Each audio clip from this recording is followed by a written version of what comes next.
Welcome to Mortgage on My Mind, where we take the mystery out of mortgages and make dreams of home ownership a reality. I'm Natalie Salins, a top 1% mortgage broker with 20 years of experience, based right here in sunny Los Angeles. If you've ever wondered about pre-approvals, appraisals, or what loan product is right for you, don't worry, I've got Mortgage on My Mind, so you don't have to. Each week, I'll bring you expert advice, real-life stories, and insider tips to help you navigate California's competitive real estate market with confidence. Whether you're buying your first home, refinancing, or just curious about how it all works, this podcast is for you. So let's talk mortgages, demystify the process, and make your real estate goals a reality. Ready to get started? Let's dive in. Hey everybody, welcome to Mortgage on My Mind. This is Natalie Salins. Today we have with us Mike Milligan, CFP, who is the founder and CEO of One Oak Financial. It is a financial planning firm that he built to redefine retirement and legacy planning with a client-first approach. And he brings over 26 years of experience in financial planning. He is a published author. He does podcasts and radio shows as well, and serves as a university lecturer, helping individuals and advisors retire with clarity and build lasting financial legacies. So welcome, Mike. Thank you so much for being here. So good to be here. Before we got on, Mike was saying that he has a mission to break the mold for the one size fits all for building wealth. That's right. We've had this line that people have give us that we have to conform. We conform in elementary school, middle school, stay in line, don't get out of line. And then we go to college and you got to follow this curriculum. And then we go get our first job and you show up at 8, go to lunch at 12 and leave at 5. Mm-hmm. But then you get into the financial services world and you go meet with somebody and they give you like a one size fits all financial plan that has nothing to do with your life and everything to do with their profitability. And I just want to break the mold. I want people to realize that wealth building is different for everybody. And there's some there's some tricks, some tips that I've been able to accumulate over my 30 years of both teaching and writing books and being on podcasts and helping people build wealth that I've just seen can really help people. I love it. Since a lot of my listeners are first-time home buyers, why don't you tell us a little bit about why you have such a passion for first-time home buyers and what you were telling me about the idea that, like, if you can afford rent, you need to buy. Yeah, wealth is primarily built in 3 ways: real estate, your 401k, and maybe you own a business. That's where wealth in America has historically been, is those 3 places. Real estate, unfortunately, in many people's eyes has become unaffordable, right? Because there's so many new buyers in the market that didn't exist before. Think of these big corporations coming in to buy homes that many people are renting from. But the interesting thing about primary real estate is there's 3 things that matter when it comes to home ownership. It's the payment to be in the home. It's your income for being able to afford the home. And it's the principal appreciation of the real estate. Now, if you're a renter or you're an owner, 2 of those things are primarily impacted depending on if you're an owner or renter. To become a renter, you have to have income, right? They test your income to see if you can get in there. If you want to buy a home, like I know you do mortgages, and so if you want to buy a home, if you don't have a good debt to income, you can't buy a home. So the interesting thing about income is that we hope it goes up every year, and which is great. The thing about rent or the payments you pay is if you're a renter, the rent also goes up every year. Right. One thing that doesn't go up every year, your mortgage payment. It never goes up.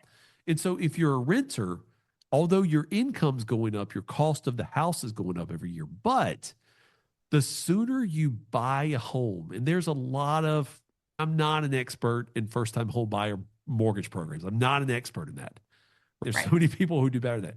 But this is what I do know. The common fact is if you buy a home earlier, especially when your income is going up, if your house payment stays the same, the gap between what you bring in and what you owe gets bigger faster, which Right. means you can go and build wealth by saving more in your 401k, building the kids' college fund, building the next down payment for that next house. This is why I'm such a proponent of like first buying a home as soon as you can. If you can afford the rent, you can probably afford the mortgage if you've taken care of the other details. And that's the key. If you buy it as soon as you can, as your income goes up, your housing cost does not go up. I have it on a rent versus buy flyer that I'll give buyers. Yeah. And it has like over 10 years, which is a long time. Most first-time home buyers don't keep their home for more than 5 to 7. I think that's a really high percentage, actually. And basically, it'll show over 10 years what you've paid in rent with how much the rent goes up every year, how much you pay in mortgage that stays flat, how much you pay in real estate taxes, how much you Yes. can deduct in real estate interest, in mortgage interest, and then, of course, how much you can deduct in taxes, property taxes. So you've got like different columns with savings, and it's almost always that based on how much you pay in rent is what you would end up having in pocket as savings. So if what you've paid over 10 years is $500,000 in rent, then normally if you bought a property, you would have over $500,000 in equity. And those are the stats that like people are never taught, or those are the numbers, Right. math that we're not taught. We're taught that 2 + 2 = 4 and Mhm. that X + 7 = 9. That means X is 2. But we're never taught the math that matters. The Right. math that matters is like, how do we build net worth? How do we get out of the system? How do we get flexibility in life to travel? And that's the math like you were just doing right there, like the whole rent versus buy. The other math that matters in that too is we don't live in the 1950s anymore where your first home is your last home. We trade Right. up homes. And when you trade up homes, you generally, then there's two parts of this. So you got the whole trade up of home, and then we'll come back and talk about the refinance opportunity too. But like the Totally. trade up in home is if you have your home growing in value while at the same time paying down the principal of the mortgage, that's equity. That when you sell the house after some transaction costs now becomes the down payment for the next house. And so it just becomes when you realize the power of first time home ownership and getting it sooner in life, it goes down. Now, I know that Gen Z is saddled with more college loan debt than any generation before. I know the Mhm. generation right before them has the same issues. But there's so many ways to be able to get your college loan payment as low as possible, and some public service loan forgiveness techniques that are out there, and to be able to help get it retired after a certain amount of time that make home affordability even more affordable if you understand it. The biggest problem that I think is that there's an education gap when Yeah. it comes to what options are available, and anxiety and fear are real. I don't that those are real emotions, real impacts to people's life. And when people start talking about money, that goes up. But we need safe places for people to be able to come and talk about that and be We're educated. never, I tell clients all the time, I have a first time home buyer booklet that I created Yeah. that I send out. And I always say, it's not like anyone taught us how to do this. No. So nobody knows what an appraisal is. I remember when I first started this job, but before I started it, obviously, but when I saw that a friend was doing it and I started getting interested in it because I like numbers, I didn't even know what a mortgage was. I was like, Mm, what's a mortgage? It sounded like a loan, but I didn't know that a mortgage is a specific loan tied to real estate. right. But that's how little, even in having 2 years of economics in school, like all of those things, it's never keyed in for me. It's just an interesting thing how we aren't really taught, at least when I was in school. I don't know what they're doing now, but In high school, they teach like a personal financial course right now. And they tell you like the textbook definition of a mortgage and the textbook definition of a checking account. Freaking 17 and 8 year olds, they don't have the mental capacity to grasp those dumb things. They're trying to figure out what they're eating for lunch and who they're taking to prom. And Totally. what college they're going. They don't know this other stuff. And we teach the wrong things at the wrong time. And that's why it's not grasped. So Yeah. like the education piece is big. There's also another part of this, like first home buyers, right? And I've heard this saying, and I don't know that I necessarily agree with it, but own the home, rent the rate.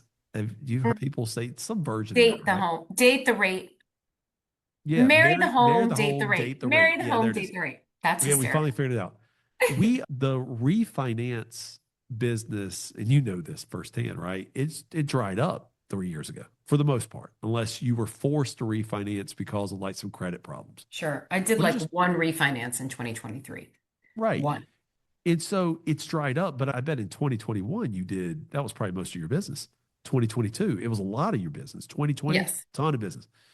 The interesting thing about like where rates are right now, and I think I just read this week where the 30-year mortgage finally got below 6 or something like that. Depends. It Yeah. has to be like a large down payment and a perfect file and all of that. But then, yes, we've got fives in there. Yeah. But if the economy turns south, and it will, I promise you it will, guys. In the future, it'll get worse than it is now. If the stock market goes down, if unemployment goes up, if all these things happen, you know what happens is interest rates come down.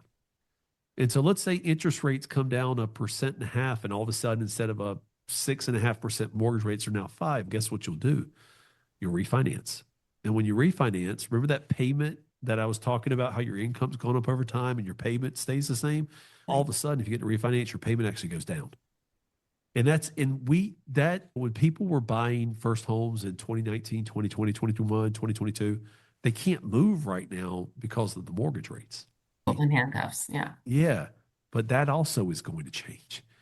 Mm. When rates come back down again, and I know there's a lot of people in the mortgage industry who hope rates get back down to the 3.5 or 3% 30-year mortgage. It ain't Not gonna going to happen. happen. Listen, if COVID Do you happened think it again, will? when it happened, remember the country got shut down because of COVID.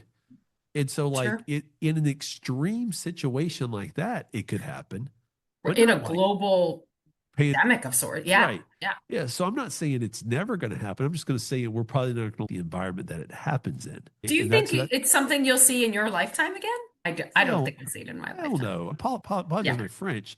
I don't think I will. But you got to remember that during COVID, like it's like in 20, I think the year was like 2017 or 2018 or like that. They got down that low. They got down to 3.25. Then they raised rates just a little bit, and then COVID happened and they came back down. I just think that was like the golden age of mortgages, Hmm. buy-in homes that were almost unaffordable. But anyway, listen, I'm a financial planner, not a mortgage person, not a real estate person, but I just know that wealth is built by ownership, not by renting. Of course. And then why don't you give us a little bit of retirement advice as far Oh, as, yeah, how if people you're handle the retirement accounts and things like that. if you're more than 10 years away from retirement, it's not too late to save if you haven't started. There's a lot of people that just feel ill prepared for retirement. The best time to plant an apple tree was 20 years ago. The next best time is today. Is today, right? Yeah. So you have to, if you feel ill prepared for retirement, it's never too late to build a plan to do that. If you're 20 years, 30 years from retirement, that's the greatest time to start thinking about retirement.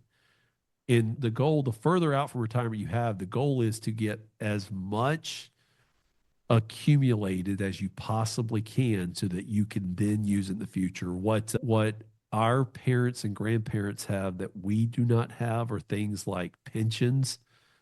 They even have Social Security. We may not have it. We may have it in some form, but we're not going to have it like they had it. So the only way to really take care of your future self is to make sure your present self is saving enough for that. And listen, there's so many conflicts in life, right? Save for the future, live for the present, pay for the past if you have credit. And there's these great conflicts. And building a financial plan is what allows you to take care of the now, but also to have something for the future. And retirement, hopefully, is in the realm for everybody's future. I think we are, I'll tell you one kind of crazy thought that I have about retirement is back until 1940s, 1950s, retirement was not a thing. Oh, really? Like just 401ks or IRAs? Yeah, IRA 401ks didn't come out until the late 1970s and then become popular until the late 80s.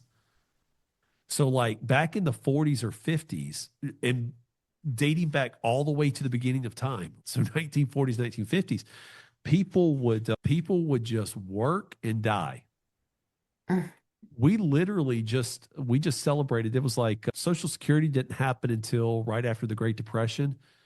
The first retirement paycheck that came out of Social Security, the lady who got it got Social Security for 2.5 years.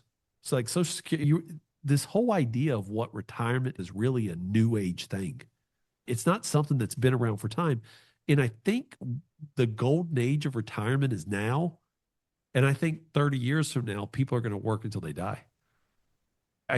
Because we're Really? moving, yeah, because we're moving more toward an entrepreneur type setting. And even if you don't work full time, you're going to have so many different streams of income that those income streams are just going to continue, even when you would like by age retire.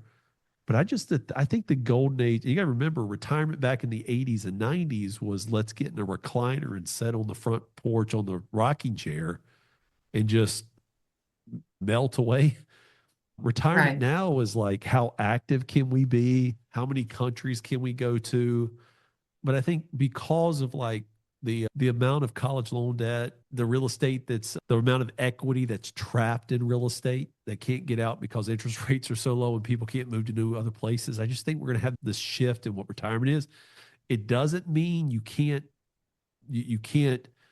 just live for the day and not save for the future, but you save for today so that in the future, as things change, you can adjust your lifestyle to it. Huh. And so how would you say somebody should be saving right now?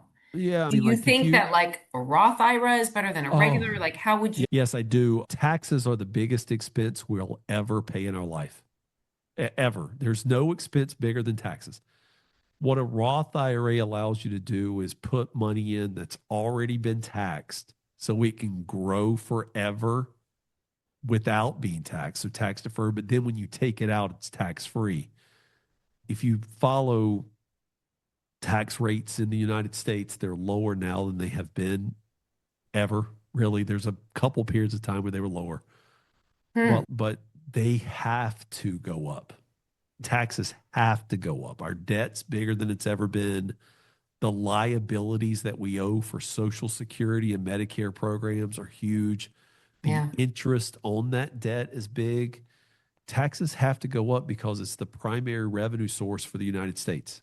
And if we ever want to be somewhat of a physically fit country, which I don't know if we do, by the way, but if we want to, we have to raise revenue, and the primary revenue source is taxes. But if tax rates go up, by the way, it will also slow growth. It's like a double-edged sword. It's got to happen, but when it does, it's going to cause some pain.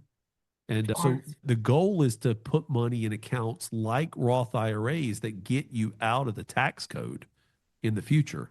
It's kind of like real estate can get you out of the tax code, by the way, too, because of if you invest in it, like depreciation and interest, and then exchange programs where you can just keep pushing Sure. property from property to property, collecting the income. And then when you die, step up in basis tax free to the next generation. A lot of really Right. cool things when it comes to using a strategy like Roth IRAs, real estate. And there's so many options Yeah. like that I could talk about and ramble Talk on about. about. Yeah, yeah.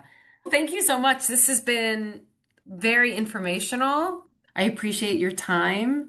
I think definitely the audience has learned quite a bit, and thank you.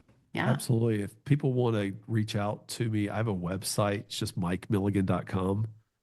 If you want Yes.